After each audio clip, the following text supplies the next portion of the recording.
ఈ రోజుల్లో ఒక మనిషి పండ్లు కొనడానికి వెళ్ళే సమయంలో లేదా కూరగాయలు కొనడానికి వెళ్ళే సమయంలో వారితో బేరాలు ఆడతాడు. ఆ పేదవారని తెలిసినప్పటికీ కూడా ఎక్కువగా బేరాలు ఆడుతూ ఉంటారు. వారు పాపం ఇచ్చేస్తూ ఉంటారు. సోదరులారా, అదే ఒకవేళ ఆ మనిషి రెస్టారెంట్కి వెళ్ళినా లేదా పెద్ద పెద్ద హోటల్స్కి వెళ్ళినా అక్కడ ప్లేట్ ఇడ్లీ ధరే 50 రూపాయల నుండి 70 రూపాయల వరకు ఉంటుంది. కానీ బయట అదే ఇడ్లీ ధర 20 నుండి 30 రూపాయల దాకా ఉంటుంది. డబుల్ రేట్ ఉంటుంది లేదా డబుల్ కన్నా ఎక్కువ ఉంటుంది. అక్కడ మాత్రం నోరు విప్పడు, ఏమీ మాట్లాడు, మౌనంగా తీసుకుంటాడు.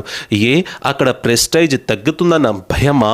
సోదరులారా, గుర్తుపెట్టుకోండి, పేద ప్రజలు ఎవరైతే ఉంటారో కూరగాయలు లేదా పండ్లు అమ్ముకునేవారు, వారికి అదే గతి. అవి సేల్ అయితేనే వారి ఇంట్లో భోజనం తయారవుతుంది, లేదంటే వారు ఆకలితోనే ఉంటారు. వారికి పెన్షన్ పై ఆధారపడే ప్రజలలాగా చెయ్యకండి. వారి దగ్గర కొనండి, వారితో బేరాలు ఆడకండి. వారు మీ డబ్బులతో ఇల్లు కట్టరు లేదా పెట్రోల్ పోయించుకోరు. వారు మీ డబ్బులతో కేవలం తృప్తిగా భోజనం మాత్రమే చేస్తారు.